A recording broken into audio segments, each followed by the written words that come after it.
Okay, so we just read the Grimm's brothers story, Hans the Hedgehog, number 108 in my book. You want to give a summary, then we'll talk about it? Yeah. The story starts with a peasant in the countryside that has been childless for a while, and the villagers kind of criticize him about it, and he gets to the point that he gets sick of it, so he tells himself that even if he has a hedgehog, he will have a child. Mm, And his wife ends up giving birth to a half hedgehog, half human child. Um, and of course, they're surprised and unhappy about it. mm. And after the hedgehog child, they call him Hans the Hedgehog, is baptized, he gets put to live behind a stove, and with some straw there. Mm. And yeah, he grows up and um, I forgot what age it was, maybe, but eventually I think 8 years old. yeah, 8 years old. And at that point, his dad goes somewhere and asks people like what he would like uh, him to buy for them. But And just a second, like before that, when he's 8 years old, his father gets tired of him and he says, uh, his father was tired of him and if he would but die, but he did not die and he remained lying there. But then, yeah, there's a fair, and then the father asks people what they want him to bring him back. yeah, so the wife and the servant they ask for items, and then Hans asks for a chicken, I think, um, Yeah, a and rooster, a cock. a rooster, and I think that's the only thing he asked for. Oh no, bagpipes too, actually. Just the But bagpipes. I think later on he asked for the rooster. oh, okay. Well, yeah, he comes back with the bagpipes, and then he tells his dad that now he needs a rooster, and if he's able to get him that, he'll go away forever. Yeah. And his dad is happy about that, so he gets him the rooster. And then Hans goes into like the forest with pigs and donkeys and stuff, and he kind of lives in the forest, making music with the bagpipes and flying around with the rooster, um, and growing his flock of animals. Yeah. Um, yeah, and then one day a king gets lost and he hears bagpipes, so he sends his servant to investigate who is making the music. And the servant discovers Hans up on a tree, like on the rooster. And Hans makes a deal with the king that if he leads him back to his kingdom, he'll be able to get some reward in exchange. And he wants the king's princess to marry. Well, no, Um, he says the first person that comes to greet you, then I will have that person. Something like okay. that. Something a little more like uh prophetic, kind of ambiguous. Hmm. Yeah, well, when the king makes it back, he makes it it's the princess that greets him. But the king invalidates the deal. Like he kind of rewrites the deal to where he says that it's Hans does not want those things, even though that wasn't the case. Yeah. And Uh, he specifically says Hans cannot read and write, he thinks. mhm. And that's why he's gonna write this contract like the opposite of what he had agreed to verbally Yeah. or orally. And then the princess is kind of happy about him uh doing that and says she doesn't want to be with a hedgehog anyways. So yeah. Such high standards.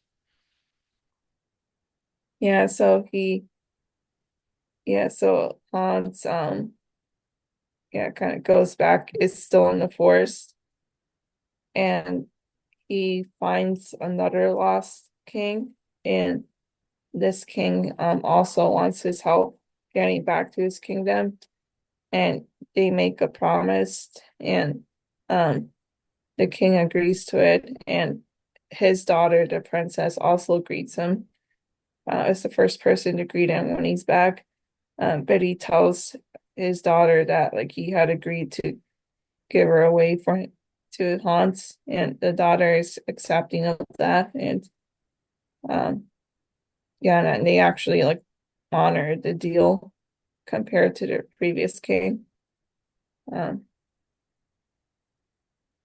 so yeah, the princess meets Hans and has dinner with him, and uh, I think they get married. Well, remember first Hans goes to, I think he goes to meet his father, right? Mhm. And he's kind of like the prodigal son returning, except in the prodigal son story, the son just returns with himself, and the Mhm. king and the father greets him warmly. But in this story, he return Hans returns with this huge flock, and in fact, he tells like the father to tell everybody to empty all the sties because he has so many pigs and donkeys, and and he's super successful. But then the father goes, he was not pleased because he had thought Hans had died long ago. Mhm.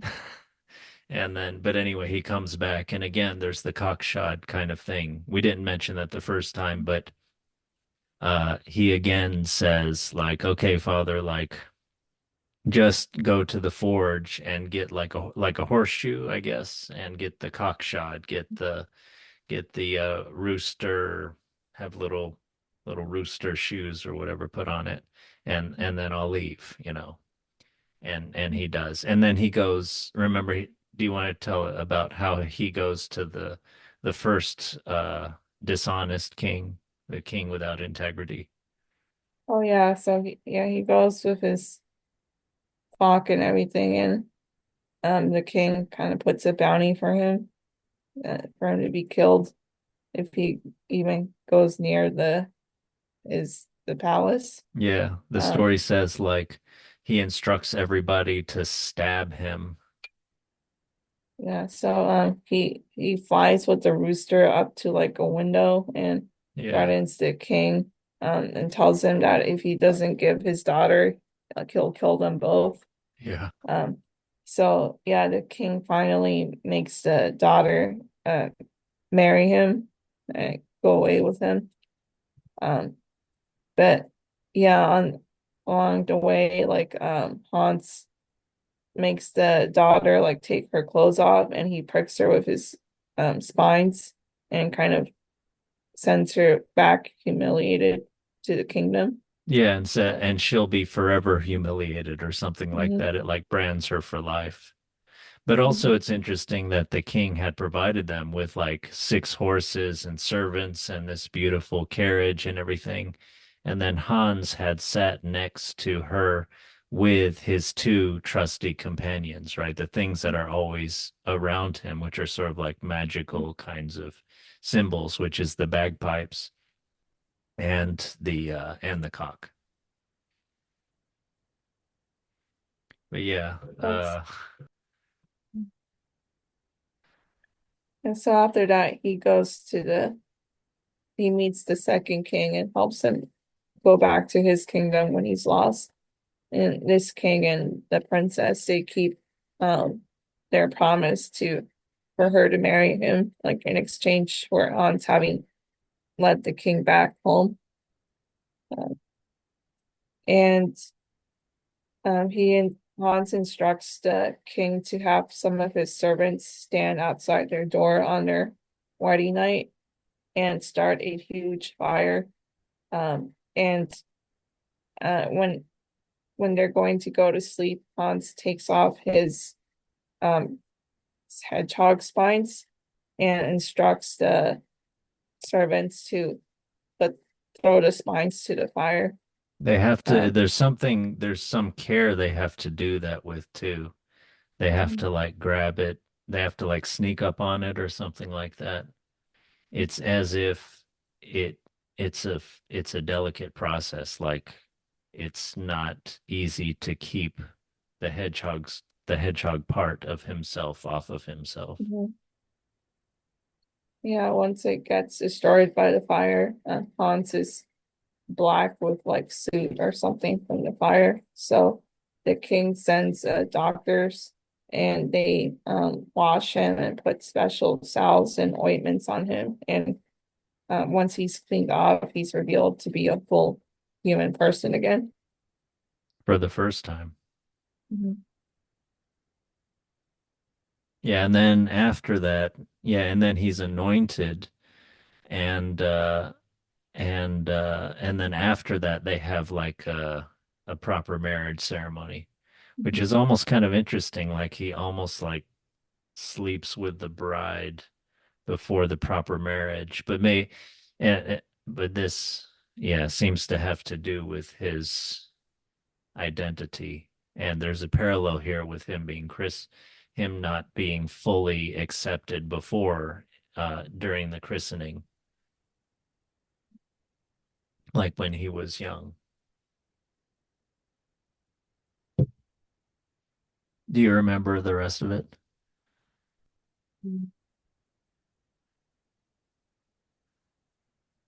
No.